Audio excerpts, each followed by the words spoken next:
And so many times when I'm talking to people and kind of working through this kind of thing with them or thinking about it in my own life, I have to ask the question, I ask myself or them the question, is that deadline really that firm?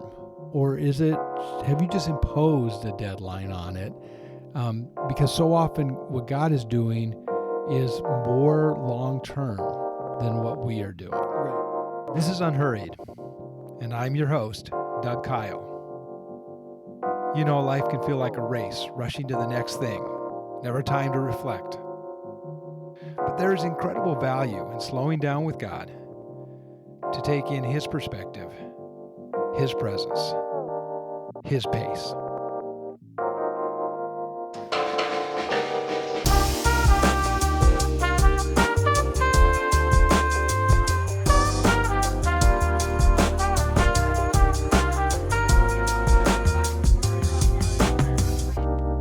How can a short memory and impatience undermine God's plan in our lives? Put that another way.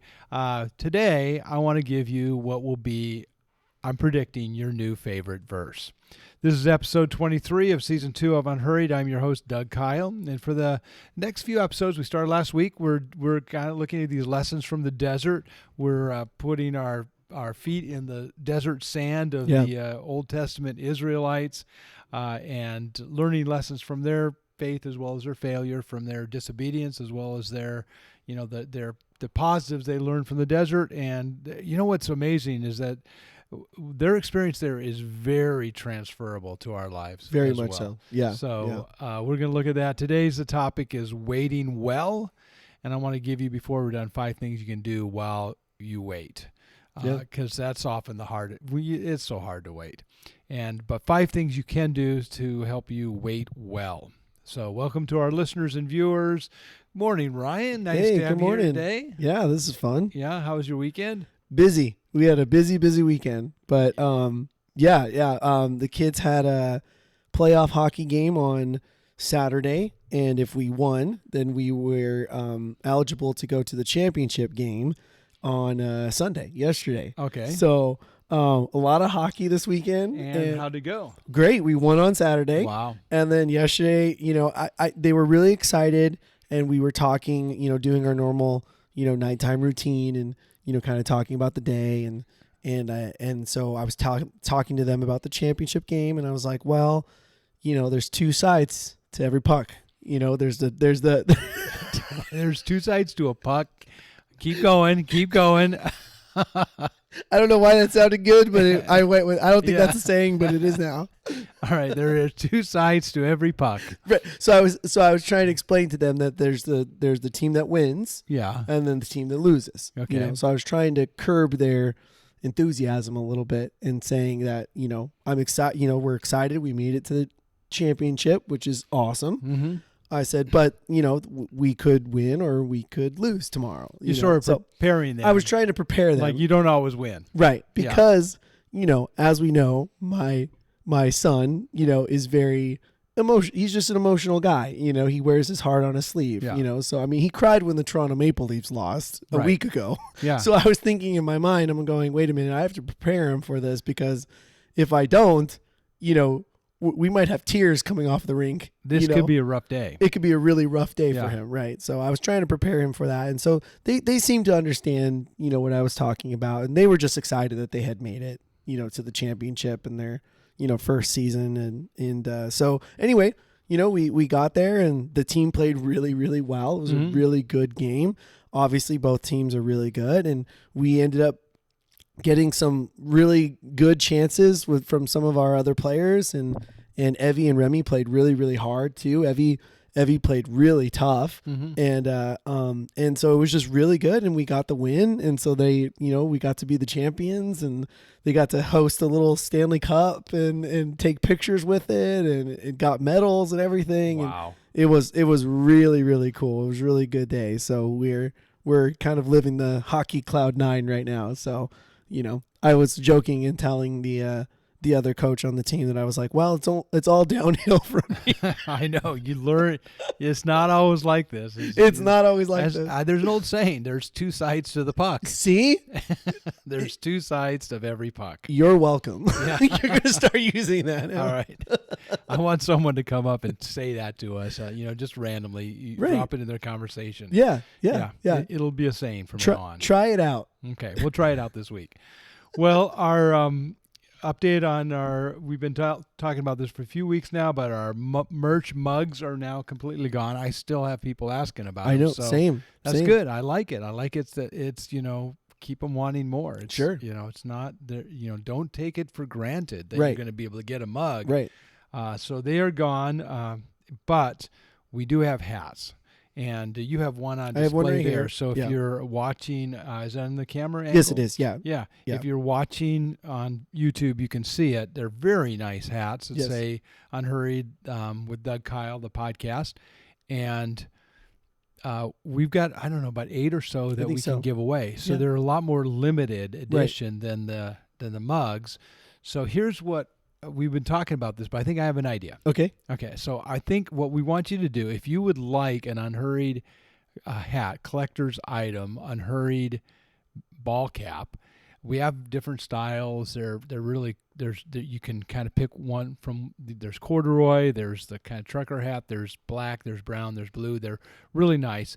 You have to leave a comment on the YouTube right. Of this particular podcast. Right. Not previous ones, but this week's podcast, if you leave a comment, you'll be entered into a drawing. Yeah. And we'll select one for each week for the next 8 weeks or so. Sure. If you're listening and you're not following on YouTube, just simply send us an email at unhurriedpodcast@gmail.com. Yep. And that way you'll be entered in the contest too. Right. So that's how you do it. So I like it. And I like it too. Make it a legitimate, comment. Yeah. Don't just put first. First comment. Give me a hat.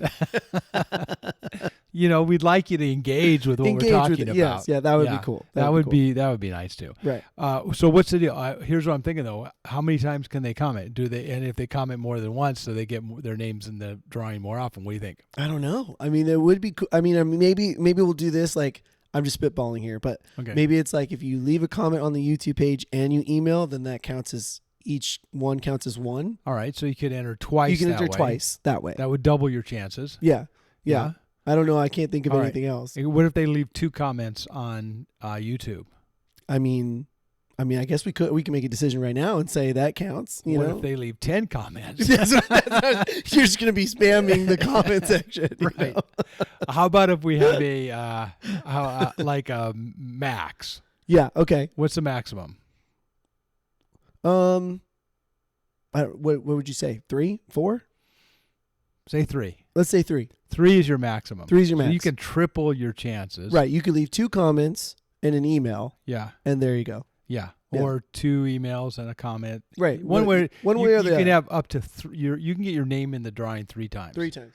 And then that'll be it. Each comment has to be legitimate. Don't just Don't just say first. Yeah. First, second, third. And then but you can only win once. Right. So once you win, you can still we'd like you to comment, but you can't. You're out of the drawing. Right, you're out of the drawing. Yeah. Right. Yeah. Okay, I think that's fair. All right, so like that's great, and we'll announce the winners, the first winner next week. Yeah, these will be coveted. Oh, I think so. Yeah, I think there's a very few of these. We have a smaller amount, and then also there's a little bit of work in it too. So so we'll see. There we go. I like it. Me too. Me All too. Right. Well, we have a great listener question at the end, so but I'm going to save it for the end, so we'll get to that. But today I want to talk about waiting well, and as I promised, I want to give you 5 things you can do while you wait, because I think sometimes the hardest thing to do in the spiritual life is when we're in those seasons of waiting. But there's things we can do with the midst of that, and it kind of grows out of a really very small part of the message on Sunday. I just really kind of mentioned this, threw it out there, and then moved on quickly. And yet, so I didn't have time to really develop much, but yeah, this is where our podcast listeners and viewers have a chance to kind of maybe sit with it a little bit longer Sure. than we would normally would do on a Sunday morning. I mentioned Psalm 106:13. And I mentioned that in the message. I said that it was one of Cindy and my favorite verses these days. We've actually shared it with a number of people. We kind of find ourselves going back to it often. And it says this. It says, "But they soon forgot what he had done and did not wait for his plan to unfold." Talking about God. The people of Israel in the desert soon forgot what God had done, and they did not wait for his plan to unfold.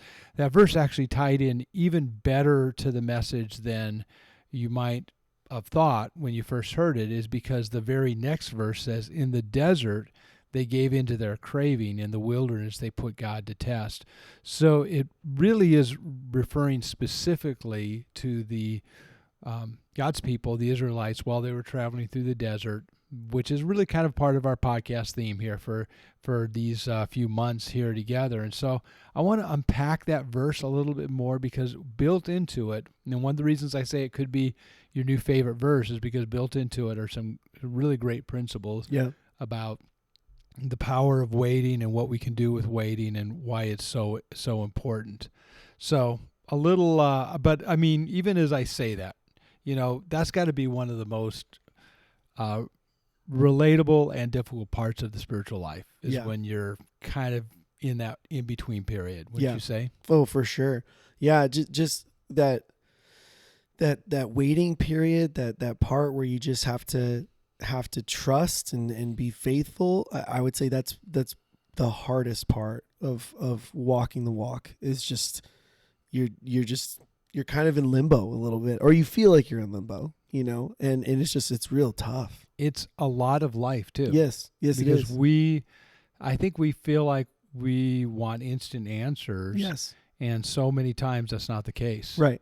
It's not the case. And so we're left, it's where faith really gets stretched. Yes. Because it's like, now I need to trust when I don't have the answers. Yes. I don't know how this is going to go. I don't know how this is going to turn out. Yeah. It's tough. That's just it. Yeah. So they soon forgot what God had done and did not wait for his plan to unfold. This is, if you might as well know the reference, because it's going to be your new favorite verse. It's Psalm 106:13. There you go. But Psalm 106 is a great psalm. It's all about the lessons that the people of God learned in the desert and in their travels in their early years as a nation. It's a nice complement to Psalm 105. Psalm 105 and 106 kind of go together. The Psalm 105 talks about Israel's history and God's faithfulness. Yeah. And then Psalm 106 comes right after it, and it's Israel's history and their sin, their failures. So God is faithful, they are not. That's the spiritual life summed up in two Psalms right there. But Psalm 106 becomes this sort of communal prayer that the people would sing together, confessing their sins and their failures. They're looking back at what happened in the desert and in Israel's early years and realizing that those same tendencies were their tendencies in their life as well, and how much they need God's mercy in the middle of it. So here's just a couple quick observations about it that I think are super interesting. One is when it says they soon forgot what he had done. The word "soon" there is even stronger in the original language. It says they hurried to forget. They rashly forgot, or they hastily forgot what God had done. And I thought, how relatable is that? We are so quick to forget how God's come through in the past. I think that is what makes waiting hard, is because we're so consumed with the present, whatever the dilemma is, or the thing we're waiting on, and we're not mindful of how God came through in the past. We're not thinking about it. But it's not just that they forgot it. It says they soon forgot, or they hurried to forget. Yeah.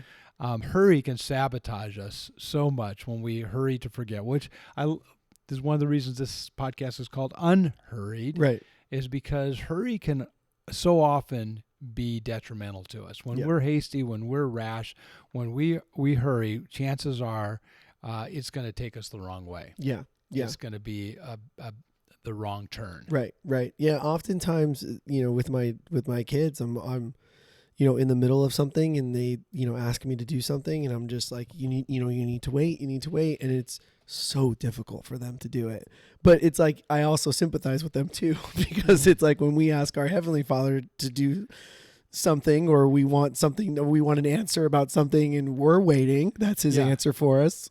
We get frustrated too. You know what I mean? Yeah. So, or we get hasty and we start making irrational decisions, or we say irrational things, or we're quick with our tongue in a way that's not respectful at all, and so you just go like, it just snowballs into this huge thing now that we have to take care of. We end up creating more problems. Yeah. So isn't that interesting? It says they hurried to forget what God had done, and instead of being slow to forget, they were quick to forget. Right. They immediately forgot. And when you look at what really happened in the desert, that's exactly what it was. Right. What did they forget? Well, they forgot how God had been faithful in rescuing them from Egypt. Yeah. And so they complained about the water, that they didn't have water. They grumbled that things had changed. Here's what's so interesting. If you read Exodus 15, it's this beautiful song, this beautiful praise to God for rescuing them from the Egyptians, for rescuing them from slavery, from bringing them through the Red Sea, this miraculous event. And there's this beautiful song of praise that ends in Exodus 15:21. And then in verses 22 through 24, we're talking the very next 3 verses, the people are immediately grumbling that there's no water. Yeah. They barely finished praising God, and they're immediately complaining that, oh no, we're in the desert now and there's no water here. Right. So when it says they soon forgot, we're talking really quickly. Like it took them one verse. Sort of like singing praise in church on Sunday morning, and you're all in, and then you barely get to the car. Right. Something goes off. Yeah. It's like, oh no, and or maybe you get to the lobby, or maybe you don't even, who knows? Right. Right. Yeah. Yeah. Yeah. So they did soon forget. And then in the very next chapter, they're complaining about food, saying, okay, we got water, but now we got nothing to eat. And it's just almost comical what they say. It says there, the Israelites said to them, if only we had died by the Lord's hand in Egypt. There we sat around pots of meat and ate all the food we wanted. But you have brought us out to the desert to starve, this entire assembly to death. So they're again, this is less than a chapter later, and suddenly they feel like, how come God hasn't provided for us? Right. How come you haven't given us water? How come? And then he gave them water, and it's like, how come you haven't given us food? Right. And so there's this such a strong tendency for us to soon forget what God has done. Yes. My son, we do this homeschool program, and part of the homeschool program is that you have to do these testing, and the test is meant to level out where you are, for your reading ability or math or all the, core subjects. So they'll throw hard questions in there just to see where you level out in your score at the end. Okay. Now, I'm mindful because testing is never fun, right? It's not fun. And especially if the test is meant to be hard. So that's already another level to it, right? So I sympathize with him when he has to do these testings, right? But it always is not, comical, but it makes me kind of chuckle a little bit because he gets so down about himself. And I go, just stick to what you know, right? It's like God led the Israelites out of Egypt, right? It's like, he's faithful in that, right? It's like they were so quick to forget. Like my son, he kind of like forgets like all of his stuff that he knows, you know? And so the last time we did it, we're doing it together and he's getting so frustrated and, you know, he's just like, oh, I don't know. He's like, I don't know anything. I don't know anything. And I'm like, Remy, you do though, dude. Yeah. Like you do. Like you just have to take a beat, just wait. You know what I mean? Just like, you know, get your nerves under control and then you just, you know, you move on. And just like when you were talking about this, you know, yesterday, I was just like, you know, I was looking at my wife going like, oh my gosh, this is Remy. Like this is our son. Like he just so quickly goes like, oh, I don't know the answer. I got to move on. You know, it's like, I got to find something else now. And you're just like, just take a beat, you know, just like, you know, it's like, you know, the stuff. It's like the Israelites were just so quick to just go like, oh, that's it. You know, we should have gone back to Egypt. You know, like it's so funny how that is part of human nature. We see it in kids, but we see it in ourselves. Oh, for as sure. Well. We're, you know, just part of being people is that we're so, we can so quickly go from confidence and praise to, oh no. Yes. Now what? And how come God hasn't provided yet? Right. How come God hasn't come through? For sure. And that's what we see exactly in this verse as well. And so I think that's very relatable. Well, here's a couple things that I think come to mind as you reflect on this verse. First of all, forgetting God's past faithfulness is a spiritual danger. That was the danger there for them, is to not realize what God had done. And let's be honest, God did amazing miracles in their lives, and still they quickly forgot it. Yeah. And so one of the takeaways for us is just there's some real value in reflecting on how faithful God has been. I think about, you know, it says, you know, that this the verse right after the one that I'm recommending is your new favorite verse, when it talks about how they gave into their craving in the desert. They gave into their craving and they put God to test. It was like, we want meat to eat. We want food. We had everything we wanted there, and now they forgot the fact they were slaves there. But you know, they left that part out. But they gave into their craving. And I was thinking about how, you know, our dog knows when it's his time to eat, his food time. He's got this internal body clock, and he will come get us exactly at to the minute when it's time for him to eat. Yeah. And I'm like, and he's so excited and he's so like almost panicked, like, please, you know, give me my food. I go, we've never missed a meal. We're gonna feed you, you know. But he is like, oh no, this is gonna be the one time. And I want to say, do you remember breakfast? Do you remember lunch? Do you remember? Do you remember yesterday? We fed you. You know, it's gonna happen again. Yeah. But we do the same thing. Yeah. Well, I thought your story about you and Cindy when you guys moved down to San Diego, I thought that was really, you know, awesome, and relating that how God has been so faithful, you know, and that you were looking around at everything at the house and how God had provided, you know, furniture, and he provided the house, and he did all these things. And it's like, you know, I thought that was a really cool, you know, story about you guys, you know, and like how God has been faithful in your life in that way. Well, so that's exactly right. When we focus on his faithfulness, it puts us in a much better place spiritually. When we forget his faithfulness, or we start to take credit for it ourselves, as if it's like, I'm the one that got myself here, that's a spiritual danger. When we don't do it. Yeah. Another thing that I'm reminded from this verse is that impatience leads to self-willed choices and complaining. If we get impatient, we're going to start to complain. And so if I find myself, let me just personalize this for me. When I find myself in a place where I'm more likely complaining, grumbling, it's probably the result of being impatient. You know, it's probably me just having a different timetable than God does or the people around me do.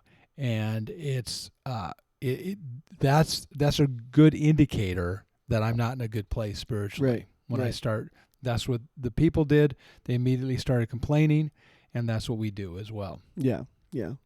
Well, it totally happens, I think, in, everyone's, just to generalize it, like I think it does happen in everyone's life. You make quick, rash decisions, and you just are like not thinking about the consequences or not thinking about how it affects someone else. And then all of a sudden, you've now created this huge, problem out of, nothing basically, when if you would have just waited on the Lord and focused on him, and how faithful he's been in your life, that would have, not led to so many, issues or downfalls. Yes. Yes. Yeah. Another thing that I'm encouraged from this passage is that it clearly says that God does have a plan for us.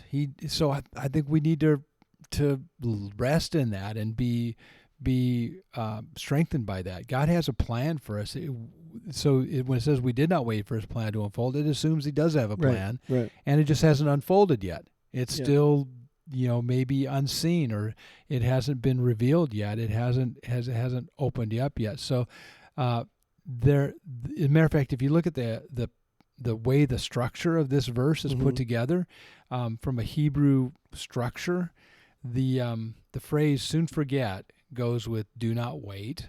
So that makes sense, especially since we realize "soon forget" means quickly, right, rashly, impatiently forget.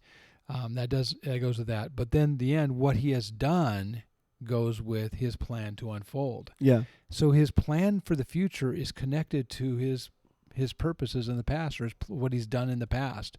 And that's why reflecting and remembering what God has done really helps us looking into the future. The two are connected. Right. The God who is faithful in the past is going to be faithful in the future. Yeah. His plan in the past is preparing us for his plan in the future. Right. Those two things are connected in this verse, and we can take great comfort in knowing that God does have a plan for our life. That another advantage of reflecting on his faithfulness is that's going to be true in the future. Yeah. Even the last song that we sang on Sunday, I wanted to, I picked that song, kind of wanting to reiterate that fact that God is faithful throughout, generations. And so the bridge, is the lyrics say, even when I don't see it, you're working. Even when I don't feel it, you're working. You never stop working. And I just I wanted that theme, or that fact that our God is always working for us. He's never working against us. Mm-hmm. And even though we might lose sight of that, he doesn't. He's faithful throughout. Yeah. And I thought it related very much so to what the Israelites were experiencing in that. They lost their focus, if we can be so bold, us. Being so far away from it, looking at them, say, but it also happens to us. Those guys. Those guys. Yeah, those guys. What? Easier said than done, But. Yeah.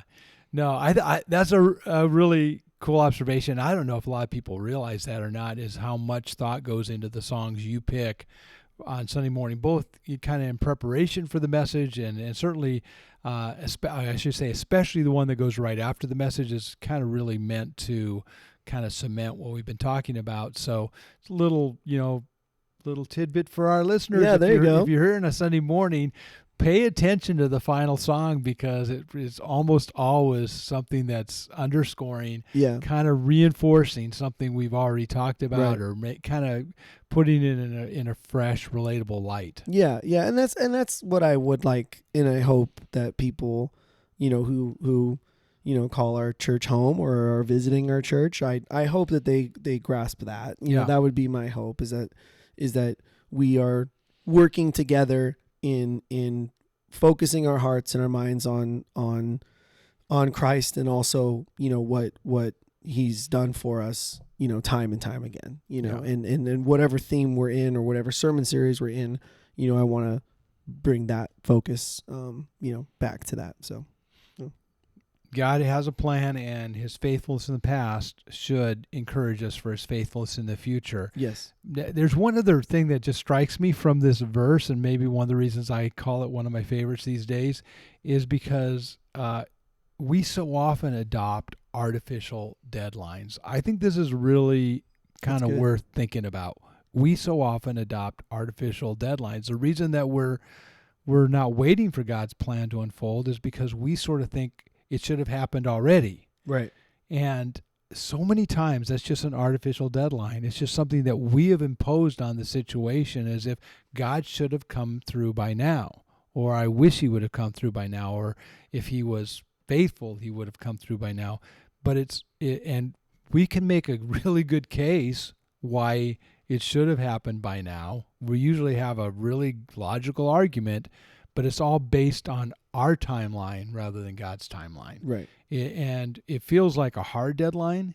And so many times when I'm talking to people and kind of working through this kind of thing with them or thinking about it in my own life, I have to ask the question, I ask myself or them the question, is that deadline really that firm?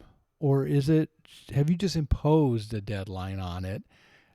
Because so often what God is doing is more long-term than what we are doing. Right. We're very immediate. You know what I mean? It's like we want an answer, right now. Yeah. It's like if you can't get the answer from me, I'm going to go find someone else that can, you know? And I think I know God wants us to wait. I mean, there's so many verses, and so many songs and psalms about waiting on the Lord, to be still and waiting, to rest on him. He keeps reiterating that fact to us, and we just keep missing it, or not all the time, but sometimes we do miss it. We want something right now, instead of holding back and waiting for God to show his faithfulness, in our lives. Yeah. So let me just give you what I think are five things you can do while you wait. Sure. That will help you and me, each of us, to wait well.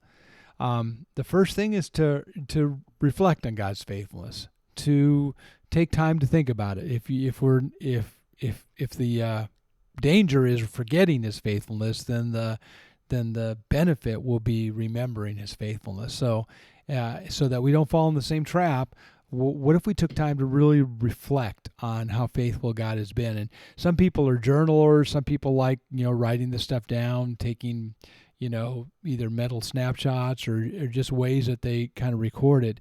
However you do, it's just worth reviewing it. Review it in your mind, review it in your conversation, talk about it often.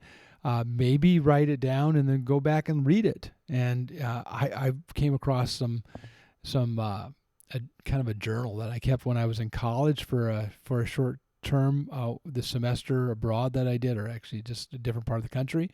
And it's pretty cool to look back and read it and go, wow, God, in ways that I've completely forgotten about, that God came through. Mm-hmm. Well, reflect on that. That's something you can do while you're waiting, is to review God's faithfulness in the past. Yeah. When I was in college, my roommate he and I had this kind of little tradition. If we were worried about something, or we would talk about it, whatever, the test or whatever it was. And then, he would come in the room, back to the room, or I would see him somewhere around campus, and he'd say, ask me if God was faithful. Or I'd say, ask me if God was faithful.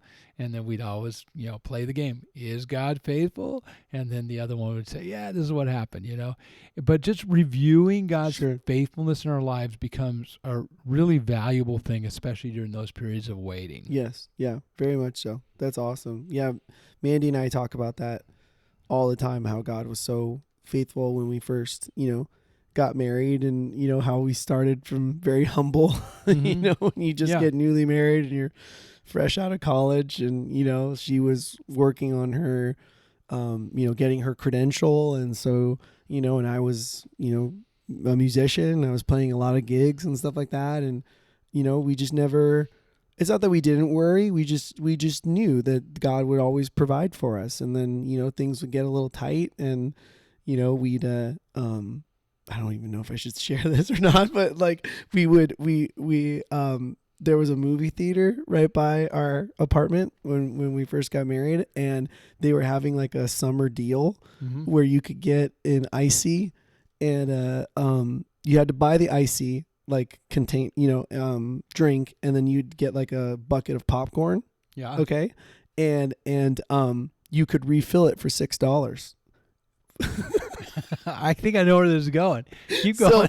So sometimes when we we're first got married and we didn't have a lot of money, we always knew that if we didn't have enough to get something to make for dinner or to buy, we knew we're like, if we could scrounge $6, we could go get an icy and popcorn. and not most, but a lot of nights, probably more than we want to count, were icy and popcorn nights, where we'd be like, oh, this is, that was dinner. That was dinner. And so, wait, did you have to buy a movie ticket though? No. So the funniest thing is that we would walk in, and they would go like, oh, what movie do you want to see? We'd be like, can we just refill our bucket?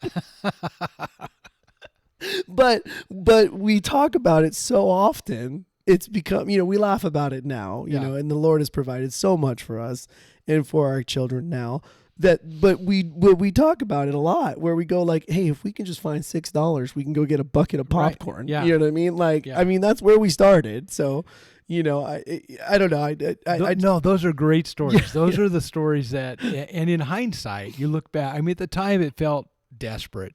Yes. But they look back and go, see, God brought us through. Yes, he was so faithful to us. He was so faithful, and those become the stories that we build on. Right, exactly. Yeah, exactly. And so even today, like we still, I'll sometimes, like when we want to do a little date night or I want to do something, spontaneous, I'll go to the movie theater and go buy a bucket of popcorn, and bring it home. Yeah. It's like we have food. Don't worry. Please don't worry. Like I want our listeners to know, like we have food at home. Yeah. Your refrigerator's fine. Our refrigerator's fine. Our pantry is full. The God has provided so much, but sometimes just to be, sweet, I'll swing by and get a bucket of popcorn and we'll sit and watch a movie. And this has made Christmas so much easier for me. I just know I just need to get you like $6 and I'll be. Oh, dude, that'll be 6 $1 bills. Here you go. Go get some popcorn and a Slurpee. Yeah, we'll be good, dude. That's where we started. I love it. I love it. Well, reflect on God's faithfulness. Yeah. The second thing we can do is see waiting as an active and hopeful part of our life there. To see it as active and hopeful. Sometimes we think waiting is just like, well, I just sit on my hands. I just got to put everything on hold. Right. Like now I'm just like, well, just stuck. Yeah. And instead we need to see waiting as something that can be very hopeful and faith-filled and really active part of our walk with the Lord. The word in Hebrew for they did not wait is not a passive verb, it's an active verb. Yeah. And it means that they did not earnestly wait. And so waiting is something we can do earnestly. Mm-hmm. It's not a matter of just putting everything on hold. And just the opposite. It's like, well, during this time, what does God have for me to do? Yeah. And really focus on what you can do during the time rather than what you don't have or what you still haven't seen come through. So see, waiting is really active and hopeful. I think that's for all of us, that could be a really big turn in the middle of waiting. Yeah. Third, we've kind of talked about this a little bit already, but I want to make it a principle. Rethink false timelines. Rethink that. Say, wait a second, have I put some false timelines on this? Because the word unfold in this verse reminds us that God's plan and his timing is probably different than ours. Yeah. They didn't wait for it to unfold. It wasn't that God wasn't going to come through. It's just that they didn't see it yet. And so often a lot of our frustration is that we have this artificial deadline, this false timeline that we put on it. Another way to say that is change the phrase "my plan" to God's plan. Yeah. Because it's his plan, not my plan, that we're waiting on, and realize that his plan is going to have different schedule than our plan is. Yeah. Yeah. Well, and like you were saying, earlier, it's just, in that time period that we can wait, we can draw closer to God, we can make our plan his plan, and have him, increase in our life in that way.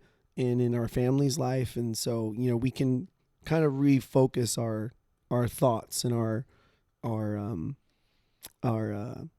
I'm sorry, I lost my train of thought, but we can just refocus our lives in that way, where we're no longer living our lives for us. We're living it for God, and we can focus everything towards that, because then if he is telling us to wait for an answer or wait for something, then it's like, it's not really the problem, because our hearts have not changed, in focusing on God. I'm thinking about Blazer again. Blazer's our dog. Yeah. And, he usually gets fed at 5:00, and I guarantee you, like at 4:59, he could have been napping in dog dreamland for hours. But at 4:59, he is alert and active and ready to go right next to me, going, it's time to eat. It's time to eat. Sometimes though, he comes up to me at 4:30. And I have to tell him, I go, it's not time yet. Yeah. And he knows that phrase. Right. It's not time yet. And then he'll like slink, and his ears drop, and he kind of walks away. And then 5 minutes later, he comes back up. And I go, it's not time yet. And he does the same thing. Yeah. He doesn't seem to have he has a really good body clock when it comes to time to eat. But if it gets fast forwarded him somehow, right, he doesn't. Every 5 minutes, it should be time now. Yeah. And that's how we get. We're that's funny. Okay, if now's not the time, how about 5 minutes from now? how about now? And a lot of it is just to rethink false timelines, is to realize that we could have it off a little bit because we don't see the big picture. Right. And so really rethink that. Yeah. A fourth thing is to see God's plan here in a fresh way too. God's plan doesn't mean that he just takes over and just, everything plays out. And so I guess I just toss my plan out the window, just kind of wait for him to pave the way for me, and everything's just going to fall in place. The word there literally is for God's counsel. Yeah. And so they did not wait for his counsel to unfold or his plan to unfold.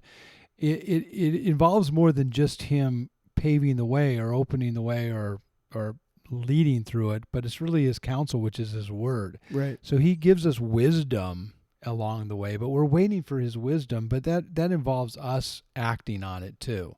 So the again, this is not a passive thing where waiting is just, put everything on hold and let God kind of, the phrase let go and let God, I think sometimes can be misunderstood as if we have no role in it whatsoever, but just let God to take over. But we do have a role, but we want him to initiate it. Mm-hmm. Sometimes he just gives us wisdom to know what to do. Sometimes he works out the circumstances, but we have to step into them. And so it's something that he just like waiting is active. So as his plan starts to be revealed, it also involves us actively stepping into it and participating in what he's doing. Right. So see plan as not overriding our will, not passive, but really his counsel and coaching through it. Right. Well, I know so many times in my life, like in that waiting period, God has brought people into my life and either spoken something, into Sure. into it or about a certain situation, or I've gone, what would you do in this situation, or how do I handle this, or what's the next step, and and so it's like God kind of also sends those people to us too, in that time period, so we can kind of look to each other also in for for reassurance. Have you ever found this too? I mean, I can think of this when if I would have done what I thought I should have done early, it would have been wrong. Yes. And then the waiting actually allowed for a much better result. Yes. Because maybe a conversation I had with someone like you're saying, or something happened, and all of a sudden I go, oh, wait. Yeah. I'm really glad I didn't jump and act too hastily and hurried and forget God's planning. So that has happened in my life so many times. Yeah. So many times where I've either made the wrong decision because I didn't wait, or I did wait and had good counsel, and my focus had not changed, and then I look back and going, thank the Lord I waited. Thank the Lord, because I would have been in a world of mess, you Yeah. know? So yeah, for sure. The fifth thing we can do while we're waiting is just to realize that what God is doing in your life is always bigger than what God is doing in your life. This is a phrase I've said over and over again Sure. in my ministry, but I think it's important to say, realize what God is doing in your life is always bigger than what God is doing in your life. He's always doing something that has more to do than just your little world. It has to do with the universe of people and places and impact that we never see in this side of heaven. We're never going to know. And so you realize he's also working in other people's lives. He's working in their circumstances, and to realize when we wait on his timing, it's really not just for us. Right. It's Right. for others that are also doing the same thing. Yes. Trusting him and waiting for his timing as well. Yes. Yeah. Well, we can be examples of that to each other, you know, even in our, I've noticed that, or have experienced that in our church, you know, family, you know, how many times people have been so wise in their walk with Christ and have been, you know, so patient in other things, and how, you know, you and I have worked together and we work with our staff and in our, you know, even people in our church, and how they handle certain situations that have come up in our church, and how they have handled them so gracefully and so godly, you know, and you can learn from that, you know? Yes. Yeah. Yeah.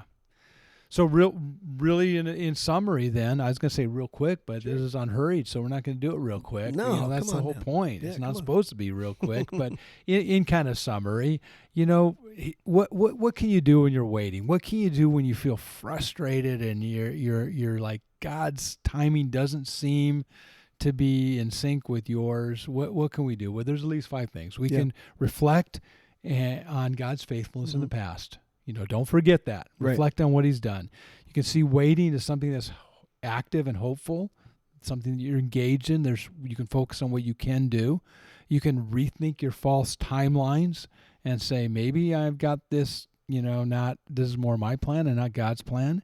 You can, as things start to unfold, you can see that plan as not overriding your will, but something that now you participate with what God is doing. Someone used to be very common to talk about just getting in God's flow, you know, stepping into what God's already doing, recognizing it and stepping into it. So that's the idea of just start to recognize what he is doing, and then finally realize that what God is doing in your life is always bigger than what he's doing in your life. And that, I think, gives us perspective and courage to wait in the middle of it. So waiting we can wait well. Yes. If we do those things. Yeah. So anyway, those are just kind of, hopefully that becomes your new favorite verse. Some or one of them. I wouldn't say it's my favorite. Say it's one of them. Psalm 106:13, and there's a lot in there if we take time to unpack it. All right, I have a really random listener question this week. I can't wait to share this with you. Is it really random? It is so random. Oh my gosh! I mean, you just made me nervous. And it's so you know how we have the Unhurried little font that we use on the cover photo for Unhurried. It's red letters, kind of bulky letters, Unhurried. I'm pulling it up right now. Yeah, pull it up. So someone that actually I've got a little plantar fasciitis in my foot right now, and so I'm seeing a physical therapist. She's working on my foot. Yeah, it's painful, but it's getting better. And because of that, we talked about the podcast. Oh, so she listened to the podcast. That's cool. She liked it, but then this was her comment, her question actually. Okay. Her question was, did we model the font for Unhurried on our cover photo from the font that they use for Pampers diapers? What? Hold on. I need to pull this up. Hold on. I have pictures for you. I already anticipated this. I have got pictures for you. So here is Pampers. Okay.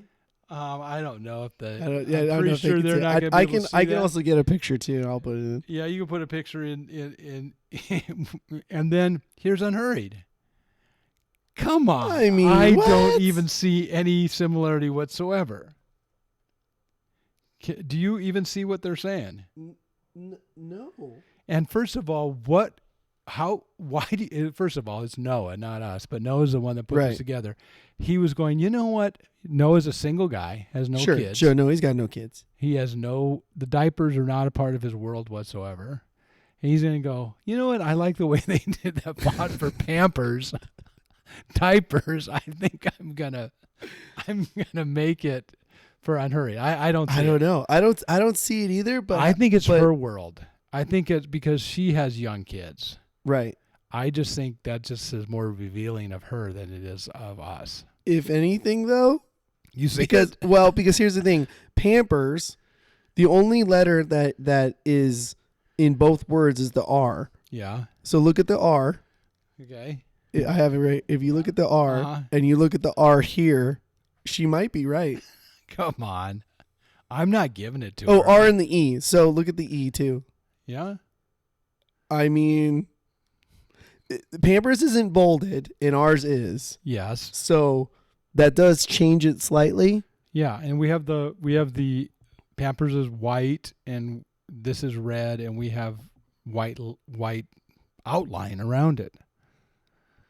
It might be adjacent. It might be Pampers adjacent. We might be getting some infringement rights lawsuits coming here pretty soon. So here's the thing. Here's what I do know. Not about Noah. Is that Noah is obsessed with fonts.